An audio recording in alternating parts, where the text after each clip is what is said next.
Howdy, folks. It's time again for another edition of the Driving You Crazy podcast, the show where we talk transportation. Really, we talk about anything that has to do with transportation, no matter if it's in the air, on the land, or on the sea. I am the traffic anchor for Denver 7 News, not the boat anchor. It's the ABC TV affiliate in Denver, Colorado. My name is Jason Luber. The Denver 7 would be an excellent name for a boat. I'm pedestrian advocate Joseph Peters. We do a lot of cruise ship stories, not a lot of regular old sailing stories. Maybe that's a business we should be getting into. Reminds me of the picture that Shaquille O'Neal sent out. He was sitting in front of his new yacht, and he was asking people on Twitter or wherever for names, name suggestions. I'm sure that went well. And somebody suggested the free throw because he could never sink one. That's good. That's good. I like that. The boat would never sink. All right, so not news, Joseph, not news. Woman arrested for DUI.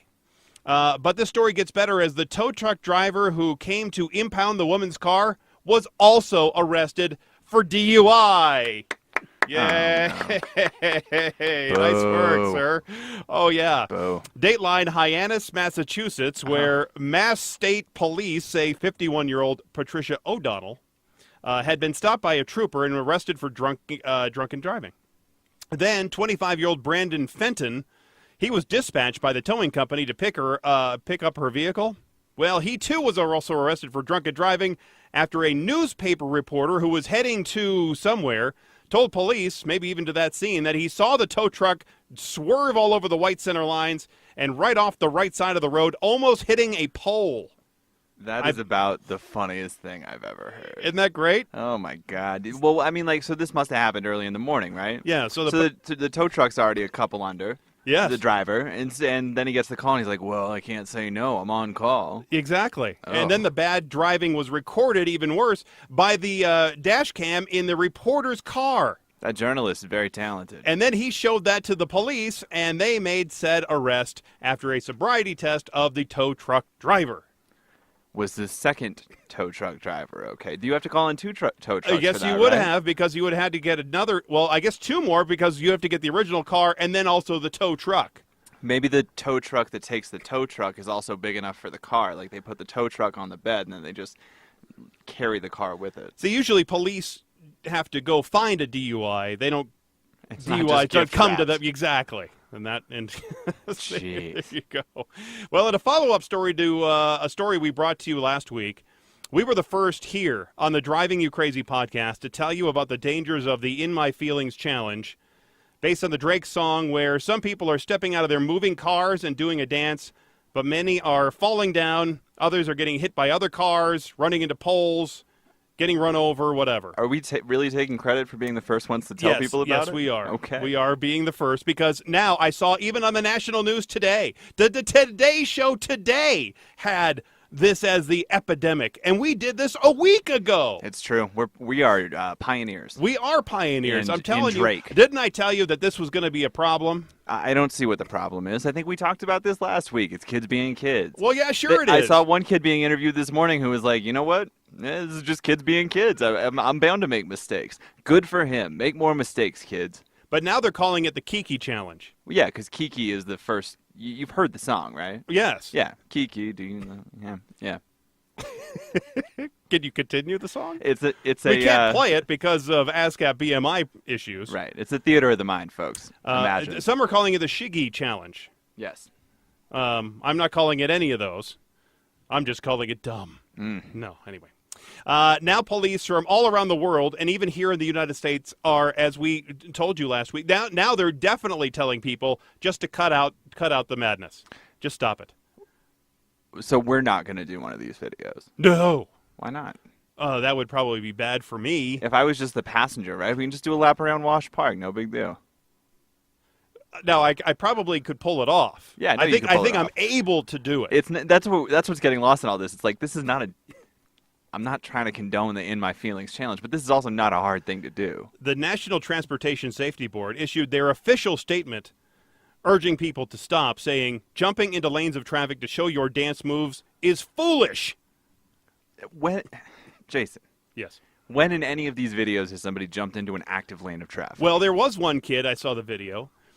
And his idea was he got out of his car and he was doing the dance, and then he had his buddy driving the other way, and he was supposed to come in slowly so the kid could jump from the road onto the hood of the car and then do the dance. But instead, the guy that was driving the extra car came in a little bit too hot. 15 miles an hour, right? And ran him over. Yeah, I saw this story. The first kid was like, I didn't know how fast 15 miles an hour was. What? Darwin. So one person has driven it in next to a controlled lane of traffic and just. But I've seen other videos where people are getting either run over. There was some woman, some girl, I think she was 18, 19 years old. She fell over, knocked her head into the pavement, and cracked her skull. I mean, she could have done that just walking, though. She could have, but she didn't. She did it doing this. Fake news. Tell that to her head injury. Yep. So the challenge has become so popular in Egypt, apparently, that the country's interior minister there says you can do the dance for fun in a safe environment, but if you do it on the road and cause a traffic jam, you could get hit with a $167 summons and possibly 1 year in jail. This was not necessarily the crackdown I was envisioning from our friends in Egypt. Yeah. I don't think, but a year in an Egyptian jail Not good. probably can't be a good time. Not good. I don't think it would come to that, but it wouldn't be fun, I don't think.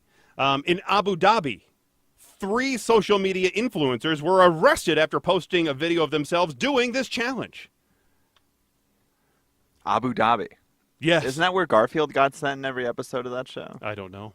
Don't remember. Not a big cat person. They were apparently arrested on the grounds that their dancing endangered the lives of others and offended the public morals. Get out of here. So there you go. Let's all ban Drake. Resume your normal routine, people. Hashtag no more Drake. Remember to do your Drake safely. Keep your Drake where you could do it safely. Yes. Also, last week, we talked about the supersizing of vehicles and the shrinking of parking spaces. Well, this week, I get an email from the toll road E470. It's a toll road out to the east side of Metro Denver. And it starts out this way. Dear valued customer, that would be me. Make your summer travel easier with E470's new airport parking partner, Fine Airport Parking. They are a brand new facility at DIA that provides valet, indoor, and outdoor parking with angled spots that measure 8 inches wider than other facilities. Fine also enhances the customer experience with free roses, drinks, and popcorn. Start your next trip off right with Fine Airport Parking. Click here for parking coupons. Oh. Now, the one sentence, not the one about the free roses, because that's the last thing I would need on the way to the airport is actually to hold a free rose. Well, Seriously. It's romantic, though. But why would I need a free rose when I'm trying to go carry my luggage and my kids into the airport? And what am I going to do with that flower when I'm on the plane or going to wherever I'm going? Anyway. Maybe it's for your wife for putting up with this attitude as you're going to the airport. The sentence that piqued my interest was the one where it said parking spaces are 8 inches wider than other lots, because we were just talking about how the cars are getting bigger and the lots are not getting bigger. And so that's what I love about a free market economy right there. They see a competitive advantage to having larger parking spots to accommodate larger vehicles that we're driving now. So I wouldn't be surprised if that is a competitive advantage and they see more business with larger card customers. Interesting. It's a very interesting approach. We'll see how it goes. It's certainly taking up a lot more space. And I think they, it does take up more space, obviously. So they have fewer spaces because they have more space for each car. Or they just buy more land and burn it on parking. Well, yeah, and there's a lot of available land out there. That is true. Lots and lots of available land. They could turn it into bike lanes. Yeah. So a man who lives in Alberta, Canada, he wanted a brand new car, a Chevrolet Cruze. Everybody dreams of a brand new Chevrolet Cruze, don't they? He wanted all the trimmings on his new Cruze. He only wanted to be identified as David here to keep his identity confidential because of the potential repercussions of this story. Of wanting a Chevrolet Cruze? No. Okay. But that probably is a added bonus. That's also something you want to remain anonymous about. Now, David is in his early 20s, and as we all know, the rates for car insurance for men, especially under 25, is much higher than it is for women. That's why typically you can't even rent a car until you're 25. David knew his insurance costs would be so high that he, instead of paying those high costs, decided that he was going to become a woman, although only on paper. So David said he decided to take advantage of a loophole in Canadian law to save money on the car insurance. It all started when an insurance company gave David a quote, roughly $4,500 a year, which seems like highway robbery to me, if he bought that new Chevrolet Cruze. He had a collision and a ticket or two on his record. That helped, obviously, boost the premium. Then he had an idea. He asked the insurer what his cost would be if he were a woman, same age. He was told his annual bill would sink to roughly $3,400, an $1,100 difference between being a man and being a woman. So David said he was pretty angry about all of that, and he didn't feel like getting screwed over anymore, so he asked the insurance agents to change his gender on the auto policy, but the agent said she could not do that. David said he learned he first had to change his gender on his birth certificate and driver's license before he could have it reflected on his insurance policy to get that cheaper rate. So after doing some research, he realized all he needed really to do was to go to a doctor, get a doctor's note to show the government that he now identifies, instead of a man, as a woman. Even though he really doesn't identify as a woman, he's really doing it just for the insurance benefit. He said it was pretty simple, and he just basically asked for it from the doctor that he identified as a woman, and bam, he had a note in his hands moments later. That really? Yep. Really? Yes. And that's enough to go get your birth certificate changed. That's it. I once got into Canada by writing a note that said I had my mother's permission when I was 16 years old. And that worked. But I put a phone number on there, and they contacted that phone number. Well, just in the last month, the Canadian government actually dropped this doctor's note requirement altogether. So you don't even have to go to the doctor now to change your gender So identity. I just show up at the DMV and I say, I'm a woman now. Well, I get, or the wherever, yeah, to go get your birth certificate Wow. changed. So he shipped all his paperwork and the note to the government. A few weeks later, he received a new birth certificate in the mail indicating that he was a woman. And then with that new birth certificate in hand, he changed his driver's license and insurance policy to be a female driver, all to save about $91 a month on his car insurance. That $91 a month adds up to about $1,100 a year. That's a lot of money. I mean, Now, David said he's aware the methods he used to become a woman on paper are designed for Canadians who want to correct the gender marker on their identification to reflect who they really are. right, for people where this is a much more complicated decision than I would like a lower price on my car insurance. Exactly. But he says his target was the insurance industry, not the gender diverse community, because there are people that are actually blasting him from that community As they for should. doing this because it is bringing a negative light on what their situation is. I think they do have a fair point. I think it's important for us to actually touch on the fact that this is disrespectful to those people who did take that decision very seriously, and it wasn't just a flippant thing. And they feel like that system shouldn't be abused by people for whom it is a flippant thing, no matter what the point is they're trying to prove. Because it's not just Canada, United States, we do the same thing. But in the European Union, they have ruled that the insurance industry's long standard practice of charging different rates for men and women constitutes discrimination. And they say that you have to remove all gender consideration from auto quotes, life quotes, medical insurance premiums. I think they should give you a psychological exam, and they should also put a dash cam in your car for 1 week and then make the decision on how much to charge you for car insurance. Now, when he gets to, let's say, 25, 26, let's say when his rates start going down, when his tickets come off his record, when it's long enough where that collision doesn't really affect his rates anymore, is he going to go flip back to be a man? Can you do that? Why not? Why can't you go back and forth? Like you're changing the deductible on your auto insurance rate. Like if you are in around this area, some people like to lower their deductible during the spring months because there is so much hail around here, and then raise the deductible to get cheaper insurance rates during the summer and fall and winter months when there's no hailstorms. Interesting. I did not know that was a thing. Wouldn't he then have higher health insurance, though, in Canada as a woman compared to a man? Because don't women typically pay higher health insurance premiums? Let's be honest. I don't think this was a very detailed plan beyond, I'm going to get cheaper car insurance. because I wonder what other kind of problems he might have going forward with this. Can I be honest with you? Yeah. Hopefully a lot of problems. Hopefully this makes his life very difficult for making this decision so recklessly. Because I identify with at least his frustration of paying too much money for the car insurance between a man and a woman. So I was working for Eddie Bauer years and years and years ago. And I used to work in the stock room. It used to get hot. And we, as guys, were required to wear jeans. Yep. Okay? Well, the women were able to wear skirts. And I didn't think it was fair that we had to wear jeans and they could wear a skirt, basically, that was the same as shorts.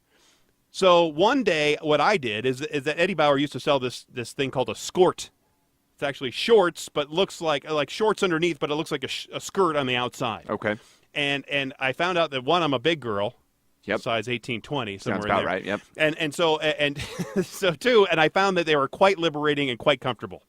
Well, so there you I go. wore the skirts one day, and the general manager was not pleased with me, but that was my protest, if you will, against this policy where the guys had to wear the jeans and the girls could wear the skirts. Well, I admire your rebellion. It was also just a way for me to be a goofball. Yes, absolutely. And it didn't really go anywhere because the GM really was a little bit torqued off at me. I was going to say, she how was long torqued would that off last? at me for a lot of different things, and she would always say that I was wasting time. I was just too efficient for her and her needs. This was what, last week? That's It was one of the best jobs I ever had I believe that. as the stockroom shipping manager of the Eddie Bauer in Park Meadows Retail Resort. Ooh. That whole store is now completely changed. It used to be 2 floors, had a home store, AKA store. I mean, they had all kinds of stuff. And now it's a shell of its former self. Eddie Bauer down the tubes. Down the tubes. Coming up, one city raised the rates of their parking fines, and surprise, surprise, they're writing more tickets. Where and why, as the Driving You Crazy podcast continues. 2020. She reads every letter on that sign. But when I try to look into my baby's eyes, her wandering eyes are never set on mine. Wandering eyes, do you love me with your cold blank stare? She's got eyes that can look right through me. Doesn't even know. I'm Jason Grenauer, and you're listening to the Driving You Crazy podcast with Jason Luber. I love the morning team. I love watching you, and I love watching Lisa and Mitch and everyone. I think you guys, honestly, and I'm not just saying this standing in front of you here, you guys have a great connection, and you make me laugh. That is the most important thing. Like, I was here a few weeks in, and when you guys did the May the 4th Be With You, I was so proud to be a part of this newsroom, because I was like, that is so awesome, because I have such a weird sense of humor and just love laughing that made me laugh, and I was just so proud of that. Connor Wist, only on Denver 7. The craziest thing that happens on a morning show is unfortunately not during the morning show. It's typically during the commercial breaks. There's a lot that goes on. We wake up really early in the morning, and so we're always a little bit tired, a little bit, off our rocker at times. So unfortunately, you don't get to see it. We see it. Lisa Hidalgo, only on Denver 7. It's your birthday, it's your birthday, happy birthday. Happy birthday to you. Welcome back to the world-famous Driving You Crazy podcast. By the way, happy birthday to Colorado. Our fair state is 142 years old today. You don't look a year over 100. This song is beautiful, man. Who is this? Called the Black Tapes, I guess. They deserve more airplay. I'll tell you what. Well, you can't play the real Happy Birthday song because of other issues. Right, this is the free version of Happy Birthday. But seriously, Black Tapes. Be happy to be your manager. There you go. Call me. How's this for a headline? Giant 7-foot syrup jug and cheese blocks pop up in the Vermont airport. Not surprising, given that it's the state of Vermont. The Burlington International Airport is displaying the gigantic syrup to remind travelers that they can buy all the syrup they would like online so they don't get it confiscated by the TSA when they're trying to go home with delicious Vermont maple syrup. Look, you got to get the Vermont maple syrup. You cannot be eating Canadian or upstate New York syrup. I don't think the TSA would confiscate your cheese unless maybe it was a very soft cheese that would, I guess, fall under the gel category, I see. right? I see. Yeah, that would make Could sense. some soft cheeses fall into the gel category? Here's how seriously Vermont takes its maple syrup. The baseball team will be temporarily renamed the Maple Kings. Their logo, a dancing maple jug holding a maple tap. Oh, really? Yeah. That's how much they love the maple syrup. It's a little excessive. Growing up in Michigan, we had a huge maple tree in the front yard. We used to tap the maple tree, get the sap, boil the sap, make the syrup. It wasn't worth it. The Luber family Maple Kingdom died a slow death. They did say, though, that if the 7-foot jug of syrup was full of delicious Vermont maple syrup, it would be about 150 gallons and be worth about $10,500. Well, there you go. The cheese, I'm sure, because cheese is much more expensive, at today's prices might be $47,000. Wow. I don't know. I'm just guessing. Oh. But I'm a fan of the Tillamook. I like the Oregon Tillamook cheese. So you got to try that Vermont Cabot, man.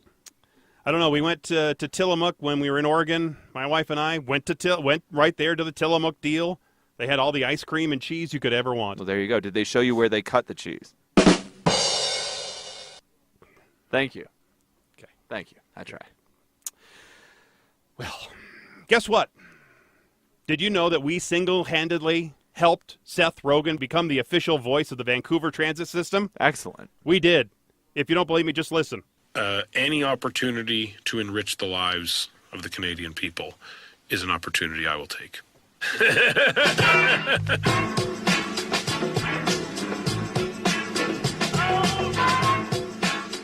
I'm from Vancouver, British Columbia. I'm very proud to be from Vancouver, and I grew up taking public transit my whole life, and I still use public transit when I'm in the city. Hey, Vancouver, it's Seth. Here's a tip to make your transit ride even more awesome. I know your bag is probably very nice and you care deeply for it, but that doesn't mean it needs its own seat. I do take the Canada line all the time. I go to the Richmond Night Market a lot, and parking there is incredibly difficult. And I live downtown, and so there's a lot of stops nearby.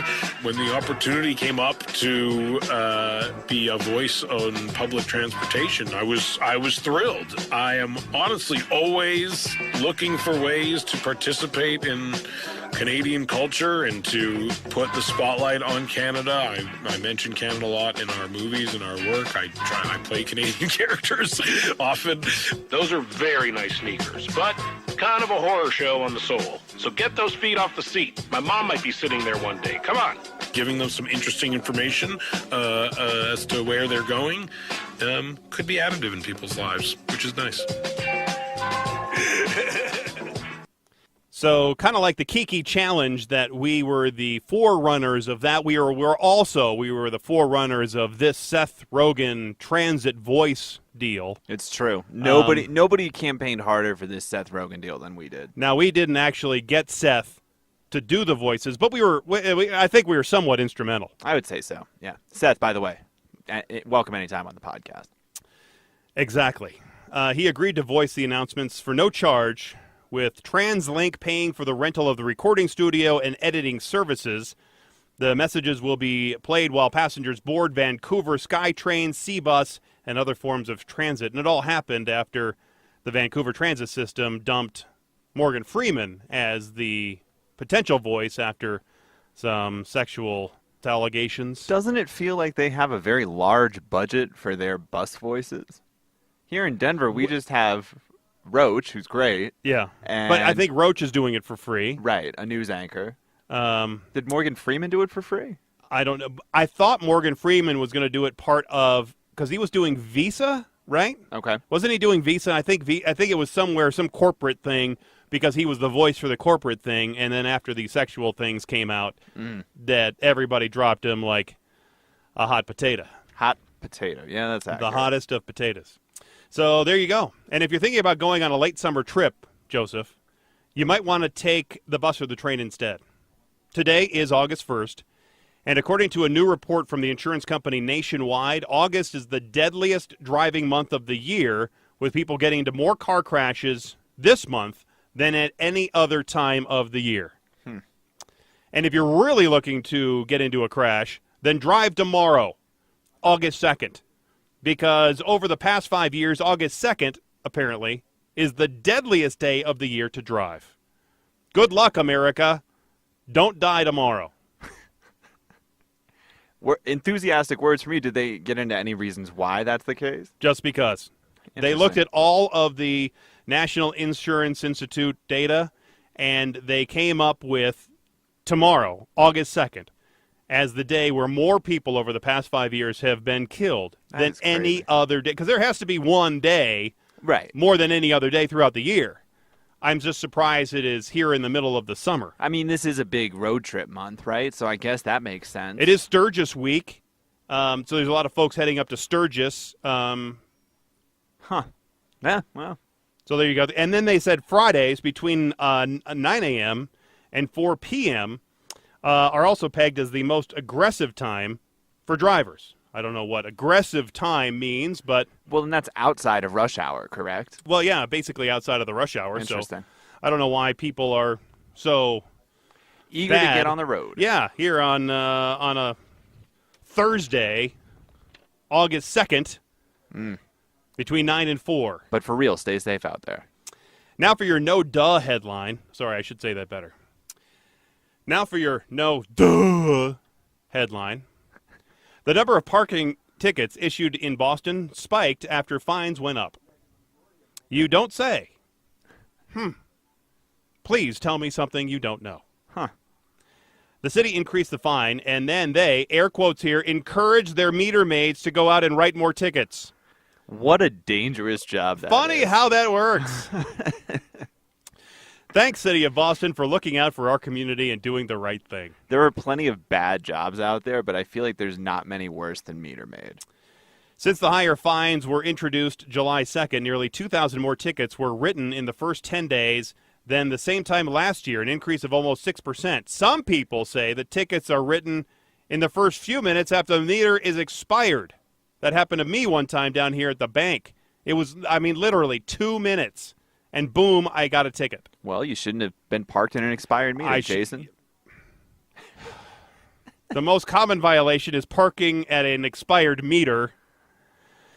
Those fines jump from $40 up to from $25. The second most common violation, parking in residential zones without a permit. Is there a more obnoxious ticket? No, they do that around Mile High Stadium because at Mile High during game days, people like to park in the neighborhoods, and they have these special requirements that you have to get a residential permit on your car, and if you don't have it, then you can't park there any time. And so they're always busting people over there around Mile High. So that fine goes up to $60, up from $40 for parking in a residential zone without a permit. Drivers parked in zones marked for daytime street cleaning made up the third most common violation, carrying the same $40 fine that it had prior to July 2nd. We get a lot of those around here, too. Yeah. See lots and lots of those. It's true.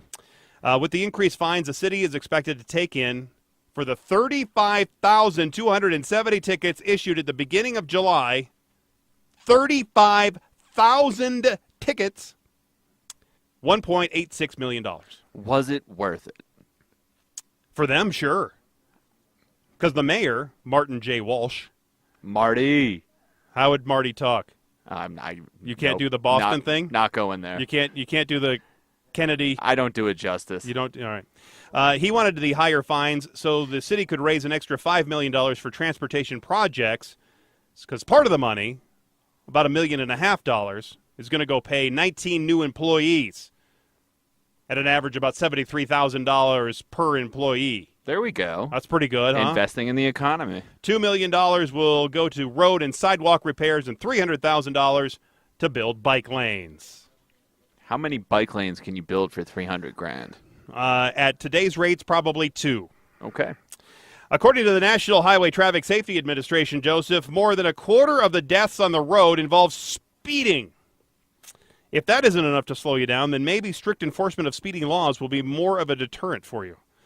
Wallet Hub reviewed the driving laws of each state to find out the worst places to break the speed limit. factoring two major categories, speeding, enforcement, and reckless driving penalties. Now, the state that came in with the highest overall score was... No guesses? Colorado? No. Okay. They are in the top 5. Okay. Was... Washington. No. East Coast state, very small. This is great podcasting. Rhode Island. No, very close. Connecticut. Though. Nope. Maine. Delaware. Yeah. There you go. That would have been number 49 on my list. Delaware was number 1 on the list for laws involving reckless driving penalties. They're pretty high up on the list for speeding enforcement. That's why they topped the list for one of the worst places to speed. After Delaware, the top 5 in overall score, Colorado coming in at number 2, then Arizona, New Mexico, and California, which I thought was a little surprising. Virginia was ranked number 1 for speeding enforcement. After Virginia, for the highest speeding enforcement, ranked Arizona, New Mexico, Illinois, North Carolina, Maryland, and New York. Wow. Making those the worst places to speed in the United States. Arizona and New Mexico, tough on bad drivers. And that research from Wallet Hub also found that almost half of the states use speed cameras to help enforce their speed laws. Now, most states have absolute speed limits. Basically, you go over the limit that's posted, and you're breaking the law. Even if it's 1 mile an hour, right? You're breaking that's enough for the evidence of conviction right there. While drivers in the remaining states have the chance to actually argue in court whether the speed was actually reasonable or not. Okay. I kind of like that. Okay. Well, sir, I think it was okay that I was going 83 miles an hour. I was literally the only person out there. Exactly. I hadn't seen a body for 5 miles. Yeah, I like it. Now, after one speeding ticket, Alaska, that's the state where your insurance rates will go up the most. Okay. While Illinois is where you'll be closest to a suspension if your license is on the point system. If you get a speeding ticket, that's where you're most likely going to lose your license if you get speeding tickets in Illinois. Wow. The point system, I think, is used in most states. Yes, it is. Right? There you go. Don't speed in Delaware or Virginia. Okay. Those are the worst places to go speeding. Good advice. You Good like that? advice. I like that. We like to be helpful here on the Driving You Crazy podcast. Especially for all the listeners in Delaware or Virginia. Yes, exactly. And it is Sturgis Week, so we're going to see a lot of bikers heading up that way. Incidentally, my wife, my wife's sister has one of her best friends from college. She lives in South Dakota. She lives in Rapid. She's like some big deal lawyer or something, whatever, married to a judge in Rapid City. Anyway, she's having a baby shower. The sister-in-law, my sister-in-law, wanted to give this woman a baby shower. And so this is the weekend they're doing it. So my wife, my sister-in-law, and their parents are driving on Friday from here, Metro Denver, up to Rapid City, South Dakota, and it is Sturgis Week. Well, that'll be fun. Share the road, people. They're going to be right next to all the crazy bikers that are going to be heading to Sturgis for this entire week. If anything, that's going to make the drive more colorful and fun, right? You would think so. There's going to be a lot of motorcyclists, and they're going to be kidding. going up on Friday and just doing a quick turnaround and coming back on Sunday because the shower is on Saturday. Woof. Yeah, that's quite the haul. It's about 6 hours because we did it for their wedding, which was a couple of years back, and I think we left on a Thursday and came back on a Sunday, and we took the kids with us, and it was fine. It was a nice time. We stayed in Hill City. That sounds like a good time. Oh, it was. It was very old Western. Beautiful. There were a lot of bikers around, but it's old Western. Is it They worth actually it? closed down that hotel during the winter time because they don't have enough people to fill it. Interesting. And it's a brand new. It was like a Holiday Inn Express. I mean, it was like one of these it was one of the traveler hotels you'd see around one of the airports. But it was nice. It was new. They do the breakfast in the morning. South Dakota, where so few people want to visit that they cannot keep hotels in business year-round. That might be on the It welcome is, sign when you actually. drive into South Dakota. South Dakota in November. Nobody's coming here. That's right. Perfect time to visit. You'll Exports- be all alone. Exports only. There you have it. And there you have the podcast Yikes. for another week. Thanks again for being here. If you want to reach out to us, we have emails, we have Twitters, we have all that kind of stuff. And we like for you to rate, review, repeat, and share and whatever. I know I'm not saying that right. No, you did. Nailed it. Okay. Perfect. They're especially on iTunes or wherever you can rate and review and repeat the podcast. Until then, until next time, I'm Jason Lipper, the traffic guy. I am the future voice of DIA, Joseph Peters. Be safe, and as always, happy motoring.